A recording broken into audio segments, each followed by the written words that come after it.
Kia ora everybody, Grimm here. This week's series of videos is going to be a little bit different. They're going to be locational based, but the topic is going to change. So this week I'm going to focus on stories primarily from the Philippines, and from there I will be branching out to different countries each week, hopefully, if all things work out as I plan. So today we're going to be dealing with ghost stories from or based in the Philippines, and tomorrow I'll do another genre, etc, etc. Well, I won't hold you around for too long. I've already taken too much of your time. Let's get into the stories, shall we?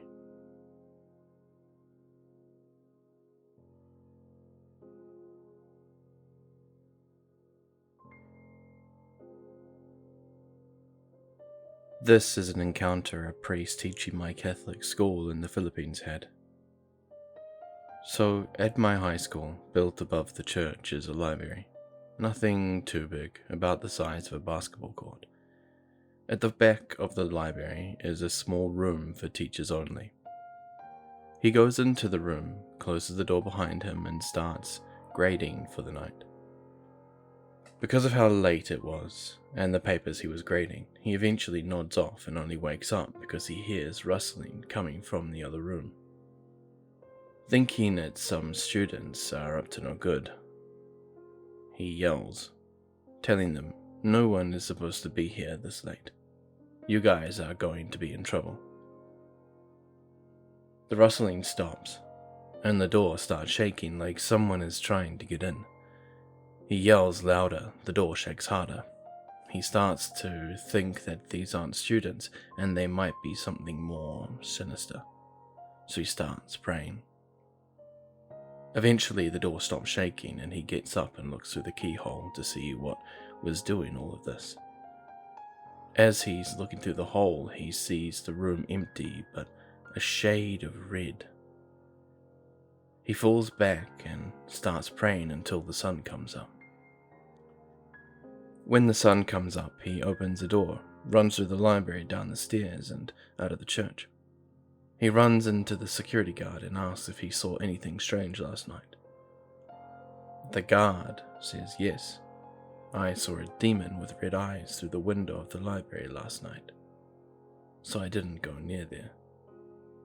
After I heard that, I never used the library for the rest of my time there. In fact, I barely graduated.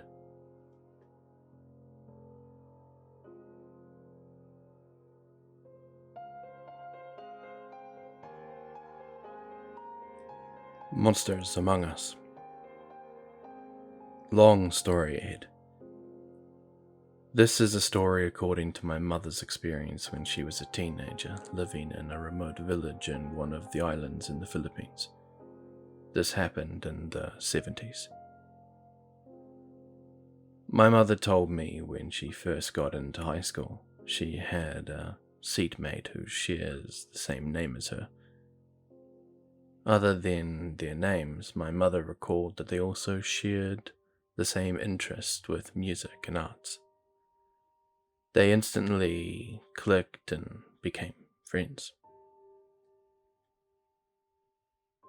One day, my mother's friend skipped school without notifying their teachers. It was a small village, and most people already knew where each family lives. My mother, being a good friend, thought to visit her friend's house after school to check up on her. Before she got to her friend's house, which is located along the riverbank, several of her classmates stopped her on the way, telling her to never go to that house. My mother said, Nga naman, "Why though?" And her classmates said, kay sila makaon og tawo. "Because they eat people." Now, this is not new to my mother. She knew about these rumors at the village, but she never believed these types of accusations. She even shared lunches with her friend. The food they shared didn't taste weird. Her friend acts like every other normal person, so she treats her like anybody else. My mother went ahead despite the warnings of her classmates. Now, keep in mind that it all happened around 4 or 5 in the afternoon. The sun was up and it was still bright in the riverbank, My mother wasn't scared at all until from afar she saw a young woman crouching at the riverbed, in the shallow part of the river.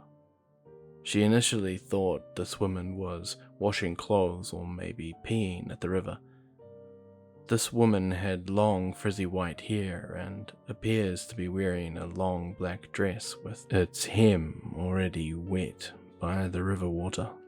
My mother kept walking, but when she came closer to the woman, she heard this woman was talking to herself. The woman was covering her face with her palms, whispering, "I hope the sun sets soon, I hope the sun sets soon," over and over. This scared the shit out of my mother. She began sprinting to my grandparents' home. She thought the woman she saw could have been a person with mental illnesses, so she tried to forget about it and just slept. My mother lives in an Napahat. Their source of light is only a candle lamp, and they did not have a mattress. They slept on the bamboo floors with several cracks in it. At 12 midnight, as my mother thought, she felt movements under the floorboards. She was laying on her back on the floor, but she could feel someone crawling underneath. That's when, on her peripheral, she saw long bony fingers slowly emerging beneath the floorboards. The fingers were poking in and out of the floorboards as if looking for something to feel. It went away for a bit, and my mother thought it was gone, until my mother felt the fingers now poking on her back. Then it felt like the fingers were digging into her skin, pinching her. It was so painful she could not breathe. She couldn't even make a sound because she was so scared. All she can do is endure the pain and cry silently. That's when the house cat, the hero in the story, bolted outside, knocking down their candle lamp and waking my grandparents. My grandfather, a hunter, took a bolo, machete, and chased the house cat outside as it appears to be fighting something. That's when my grandfather saw this big black bird trying to get away from the claws of the cat as it turned into a freaking wild boar before fleeing. My grandfather, even in shock, shouted, "Don't ever come back here, or I will hunt you all." My grandfather guarded the whole house, making rounds all through the night until sunrise. My mother never saw her friend since then.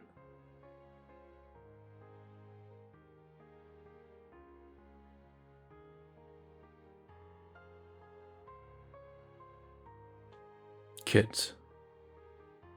This happened in my home country, the Philippines, like more than a decade ago, and still I can't forget about it. I went to my girlfriend's house late in the afternoon to hang out and surprise her. The moment I arrived, I noticed that their car was not in the driveway, so I texted her where she's at.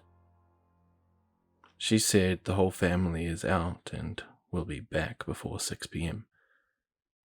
So, when I was about to leave, I saw some movements behind their windows, so I texted her again if her siblings were left at home.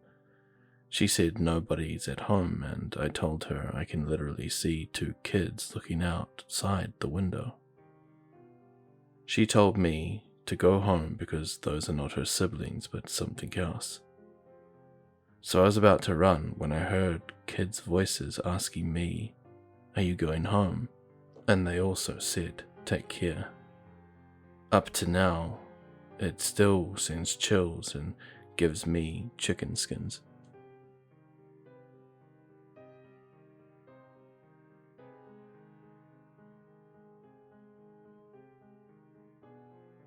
I need advice and suggestions as to why this happened to me today. What do you guys think? Today I went to work as usual. Now a little backstory. There's always been a ghost at my workplace. Once I started working there, I was told weird things happen there sometimes, and it's normal. I have always believed in spirits, ghosts, God, etc., but I thought they were BSing me and I pushed it aside.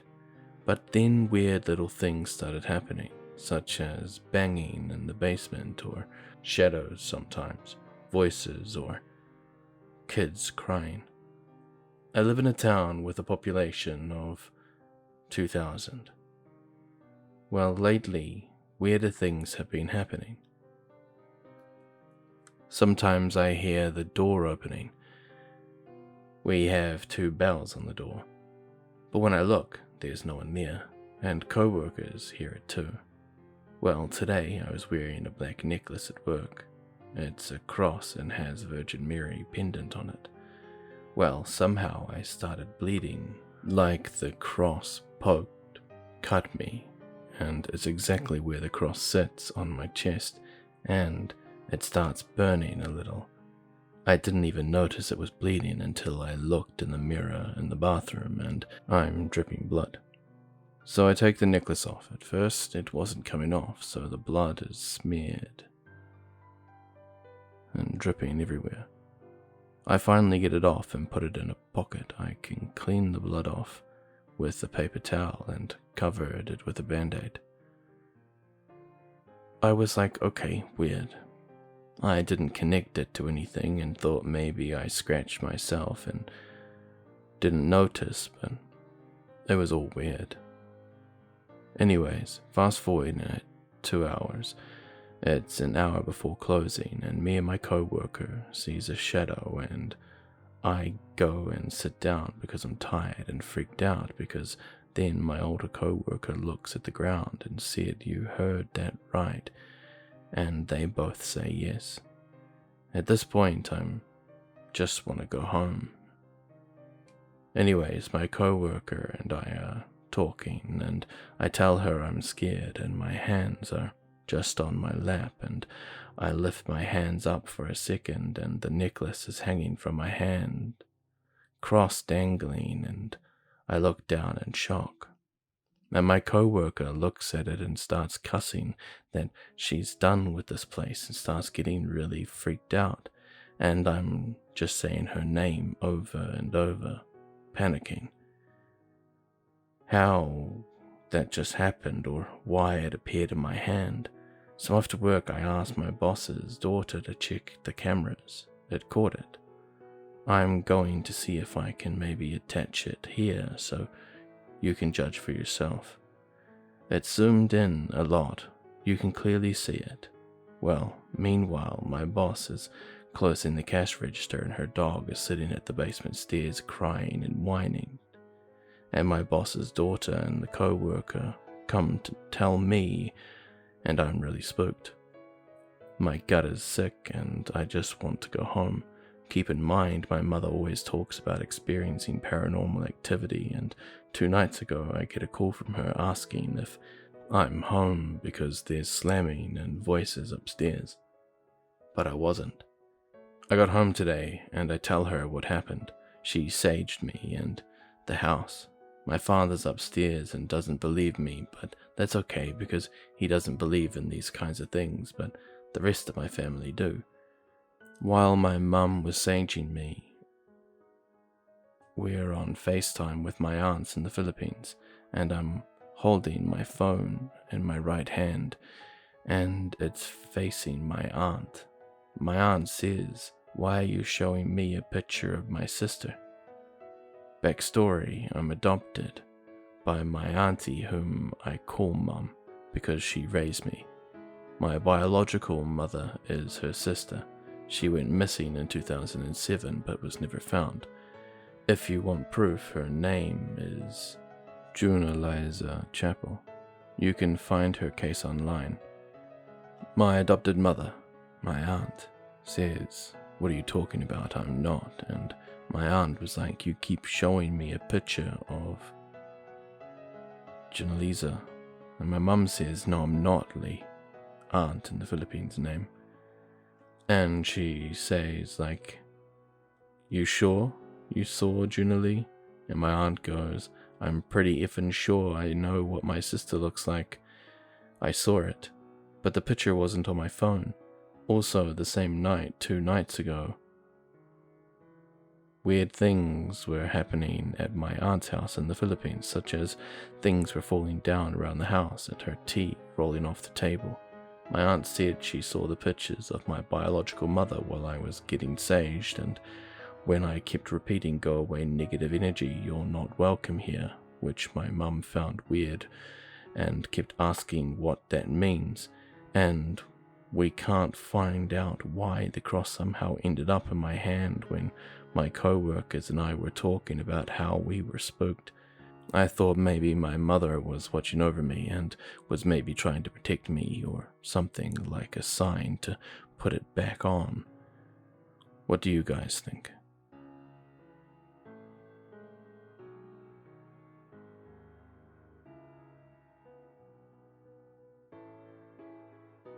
Heard knocking on our room door and opened it to find no one there. I really don't believe in the supernatural, but when I tell you when this happened, my heart dropped. When I still lived in the Philippines, my sister and I shared a room on the 2nd floor. At the time, my aunt went out to run errands, so it was just me and my sister at home. We shared a room and we were just hanging out in there with the door closed. While we were talking, there was sudden, frantic knocking from our room door. You know how you become familiar with the way your family members knock. This knock didn't sound familiar at all. The knocks were quick. As much as I wanted to think that my aunt was already back, something made me think otherwise. My sister and I looked at each other because she knew deep inside something felt off as well. She slowly walked to the door to open it. And behold, no one was bloody there. It happened twice. Literally, no one was bloody home at the time. I still have no explanation for what happened.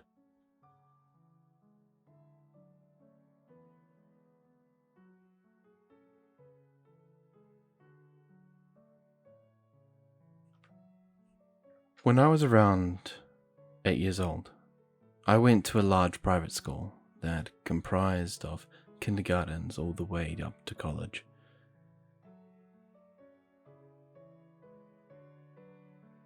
In part of the building I was studying at, there were 2 washrooms, an upstairs and a downstairs.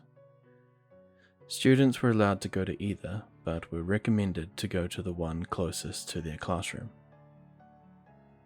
The closest bathroom to me was the lower level, and I hated going, because the room depended on natural light from the windows for lighting. It was dim at best, and it really just had a creepy vibe. Not exactly sure when it started, but every time I'd go to piss, I would feel someone watching over my back. I would turn around and I would not see anything unusual, but the sensation was there. After about a couple of weeks, the encounters escalated to a point that I could finally see who or what was looking at me in my peripherals. It was a young boy around 5 years old, wearing a white shirt, blue shorts, black eyes, and facial expression. Dark lips and dark hair. His skin was a lifeless grey colour. He would stare at me without breaking contact. I remember what he looked like very, very vividly. However, when I would turn to face him, he would be gone. This would happen every time I went to the washroom, and I got so scared that I decided I would use the 2nd floor washroom from then on. One day I really had to go to the toilet, but I wasn't able to make it to the 2nd floor washroom.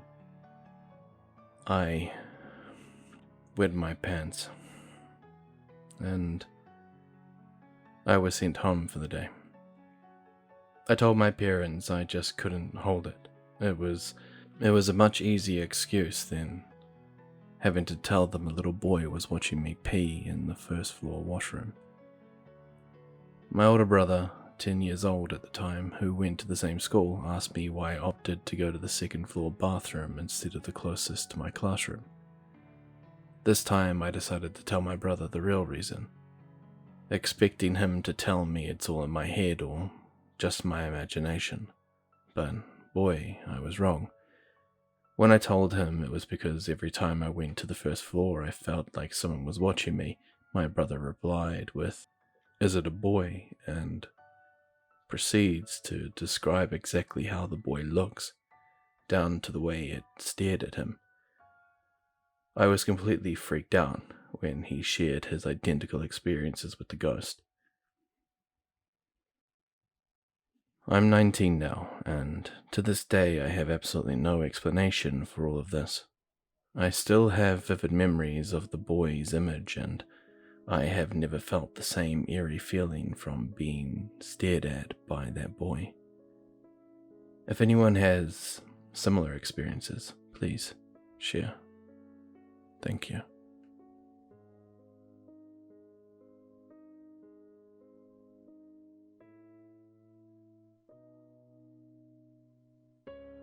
Not really scary, but it makes my heart gush.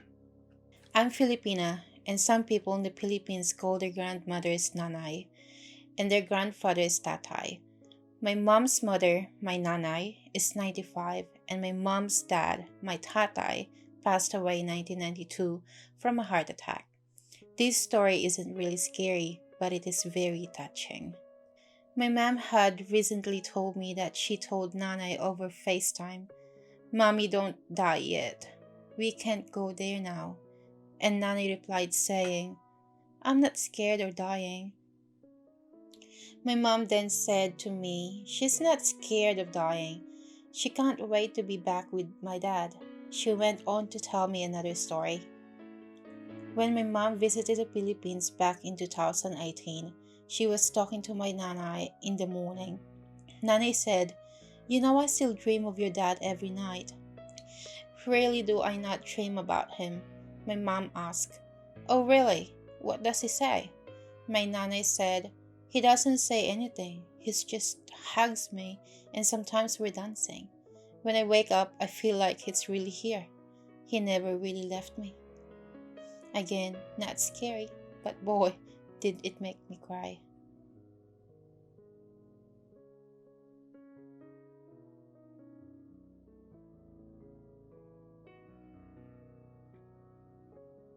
Hello everyone, Grimm here, again. Thank you very much for making it to the end of the video. For those who are wondering, the lovely voice that joined me in this is my wife. I'm not going to give you her name, because we haven't given her a stage name yet, but we will get one. Anyway, thank you for making it all the way to the end. And as always, I'm going to have a specific word for you all to say in the comments. In this case, we're going to use the word tata. T-A-T-A. You can use it in a sentence however you think it should be used, or you can just write the word tata and I'll be happy. Just shows that you've made it through. For those wondering, the reason I'm doing this is I'm trying to get more interaction on the channel. So, in all fairness, you don't even need to use the end word. You could just type in the message or type a chat, a comment, and say, "Hey, how are you, mate?" And I'm happy with that. But anyway, those who like the video, please jump on, like, subscribe, do all the usual things that help small channels out. Share me to your friends and family and whānau or expanded. I don't really mind.